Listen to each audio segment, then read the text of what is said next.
There's a question hanging in the air over Montecito.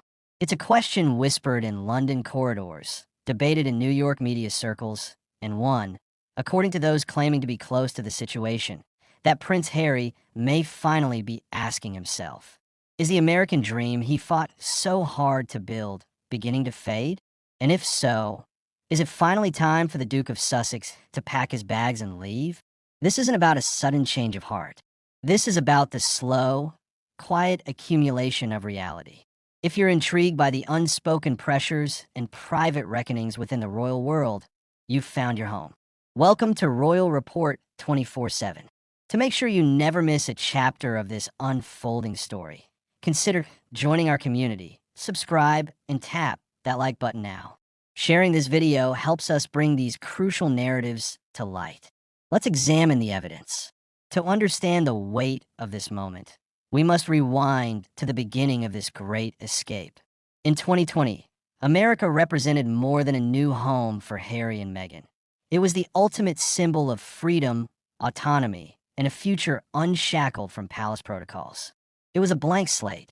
Here, they would build their own empire on their own terms, a powerful, philanthropic, commercially successful entity called Archewell.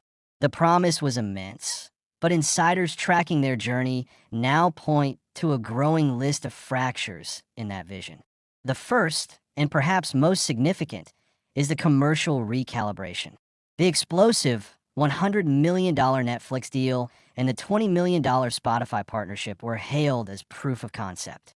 Yet, the Spotify deal dissolved amid reports of underperformance. The Netflix partnership, while still active, is described by industry analysts as being under intense scrutiny, with the streamer demanding more tangible, hit-making content and less introspective documentary work. The staggering financial runway of 2020 appears to be shortening, forcing a strategic pivot that, some say, feels more reactive than visionary. Then there's the cultural and political dissonance. Harry entered America as a beloved, sympathetic figure, but his forays into the American political and cultural conversation, through speeches, interviews, and his book Spare, have, according to several media commentators, created a more complicated profile. He is no longer just the relatable exiled prince. He is a political voice in America's fiercely divided landscape that alienates as many as it attracts. A royal insider based in the UK recently noted Harry's currency was his royal mystique and his victim narrative. In America, he's become another celebrity with an opinion. The magic is harder to sustain, but perhaps the most poignant pressure comes from a place closer to home, family and legacy. Sources suggest that Harry's children, Archie and Lilibet, are at the heart of a deepening internal conflict.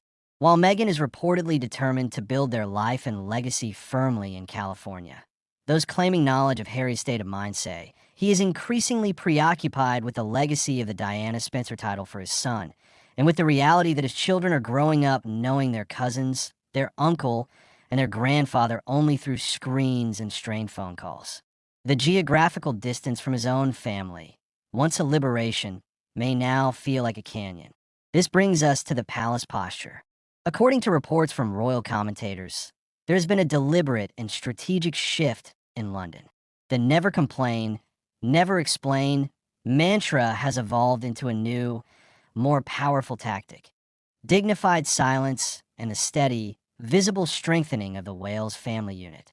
Every image of William, Catherine, and their children radiating stability is, in this analysis, a silent, powerful contrast to the turbulence of the Sussex narrative. The crown is not fighting Harry anymore. It is patiently outlasting him, offering a compelling alternative model of royal life. For a man who defined himself in opposition to the institution, its quiet indifference might be more disorienting than its anger. So, we arrive at the central, haunting question. If the commercial winds are shifting, if the cultural fit is awkward, and if the family pull is strengthening, where does Harry belong? Speculation is rife about potential landing spots. Some whisper about a move to Canada, a Commonwealth country with historic ties, offering a middle ground between American celebrity and royal tradition. Others suggest a return to Africa, where Harry has often spoken of feeling most at peace, perhaps focusing solely on his charitable work with Senegal. But each of these options presents its own monumental challenges: logistical, financial, and personal. The greatest obstacle of all, however, may not be geographical, but psychological. To leave America could be perceived, fairly or not, as an admission that the grand Megxit project did not work out as planned. It would represent a second colossal public life pivot. The stakes for his public persona and for the unity of his marriage would be incalculably high. We are witnessing a man caught between two worlds, neither of which seems to fully fit anymore.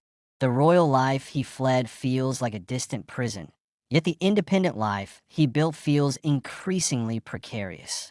This is the definition of a crossroads. The bags may not be physically packed, but in the quiet moments, in the private doubts, and in the strategic recalculations, the question is being asked. Not by the media, not by his critics, but by the prince himself. Is it time? The answer will define the next chapter of one of the world's most watched and debated lives. Wherever Prince Harry's path leads next, you can be certain the story will be complex, human, and full of revelation. If you want to follow this journey with the nuance and depth it deserves, stay with us here at Royal Report 24/7. Help us grow this channel dedicated to thoughtful royal analysis. Subscribe, leave a like if this perspective resonated with you, and share your thoughts in the comments below. The next move is his. We'll be here to understand it.